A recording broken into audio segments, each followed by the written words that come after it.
Mr. Speaker, Mr. Vice President, distinguished members of the U.S. Congress, ladies and gentlemen, I'm deeply honored by the invitation to address this joint meeting of the U.S. Congress. Thank you, Mr. Speaker, for opening the doors of this magnificent Capitol. This temple of democracy has encouraged and empowered other democracies the world over.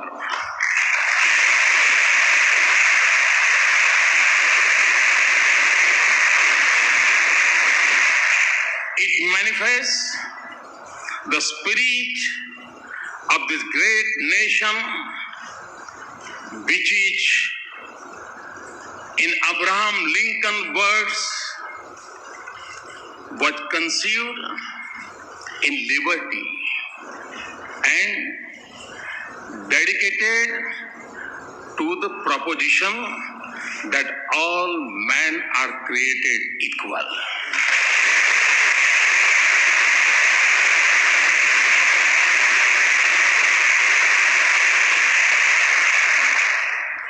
In granting me this opportunity, you have honored the world's largest democracy and its 1.25 billion people.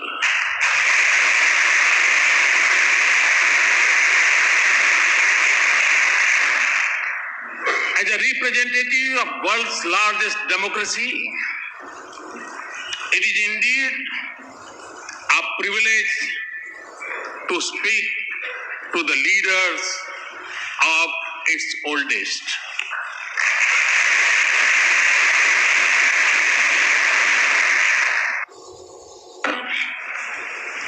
Two days ago, I began my visit by going to the Arlington National Cemetery, the final resting place of many brave soldiers of this great land.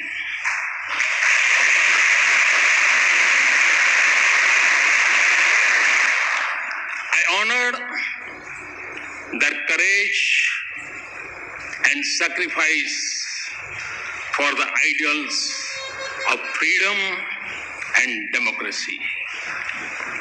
It was also the 72nd anniversary of the D-Day.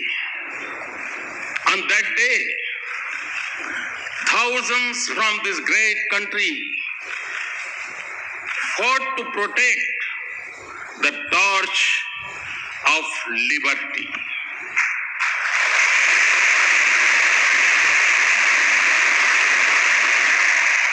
They sacrificed their lives so that the world lives in freedom. I applaud, India applauds the great sacrifices of the men and women from the land of the free and the home of the brave in service of mankind.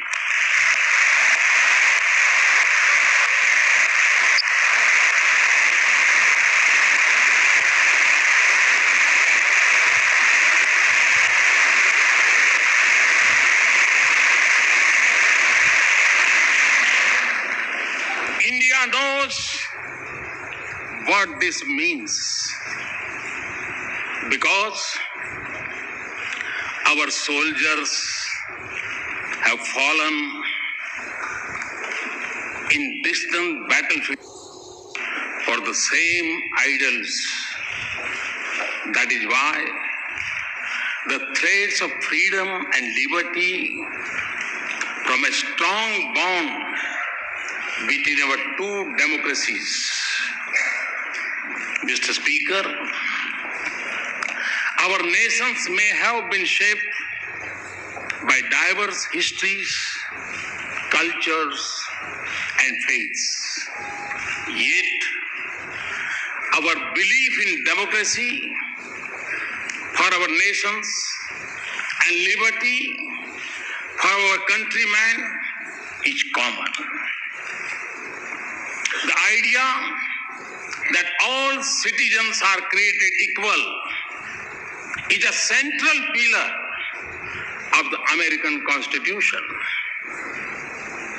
Our founding fathers too shared the same belief and sought individual liberty for every citizen of India.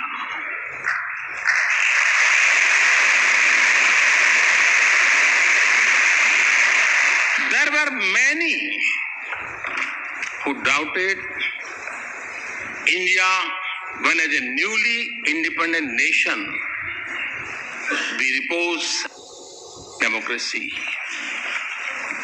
Indeed,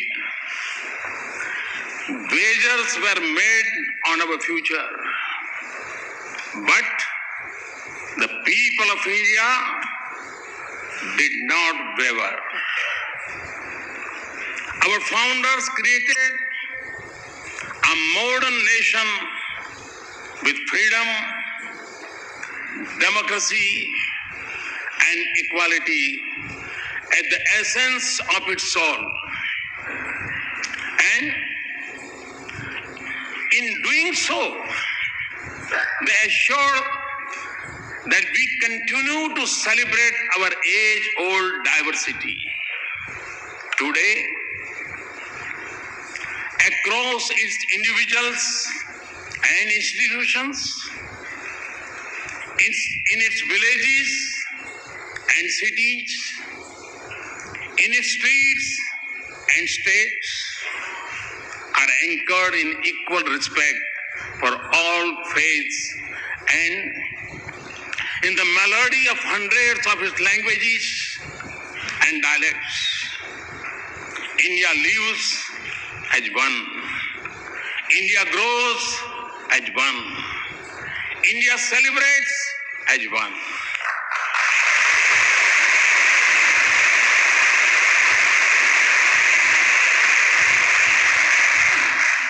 Mr. Speaker, modern India is in its 70th year.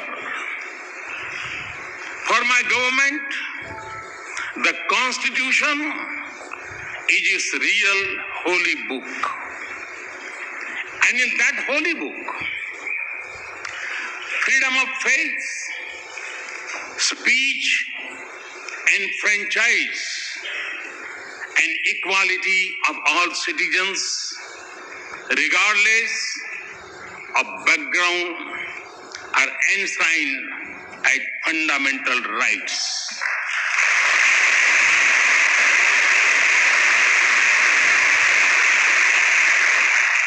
$800 million of my countrymen may exercise the freedom of franchise once every 5 years.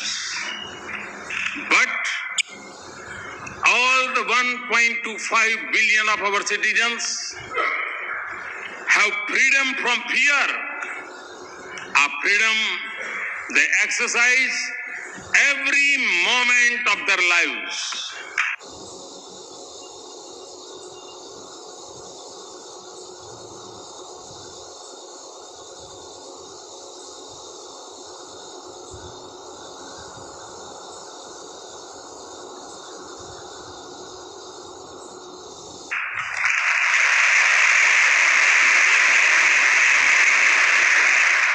Distinguished members,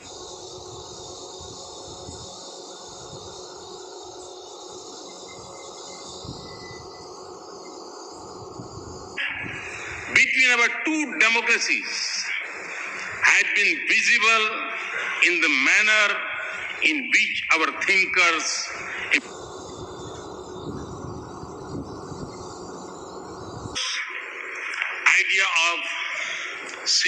disobedience influence our political thoughts. And similarly, the call by the great sage of India, Swami Vivekananda, to embrace humanity was most famously delivered in Chicago.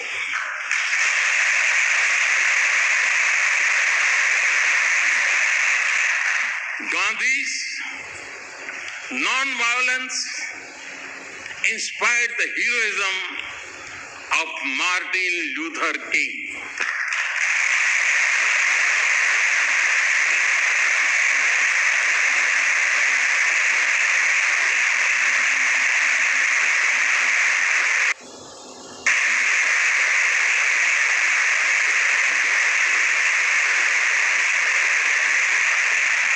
Today,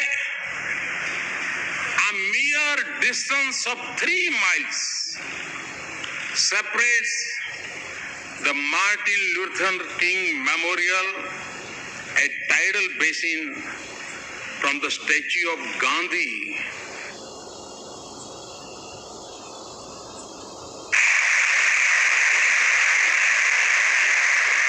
This proximity of their memorials in Washington mirrors the closeness of ideals and value they believe in. The genius of Dr. Bhim Rao, Baba Saheb Ambedkar was nurtured in the years he spent at the Columbia University a century ago.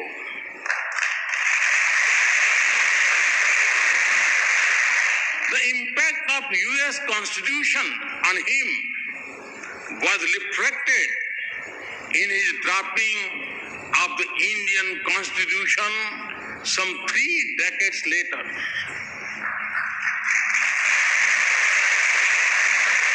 Our independence was ignited by the same idealism that fueled your struggle for freedom. No wonder then that former Prime Minister of India, Sri Atal Bihari Vajpayee, called India and the US natural allies.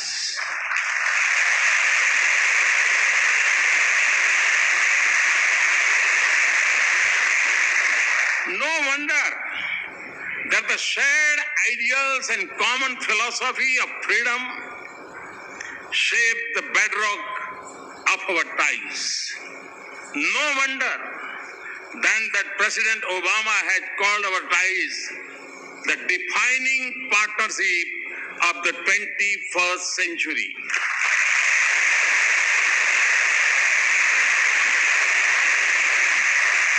Mr. Speaker, more than 15 years ago, Prime Minister Vajpayee stood here and gave a call to step out of the shadow of agitation of the past. The pages of our friendship tell a remarkable story. Today, our relationship has overcome the hesitations of history.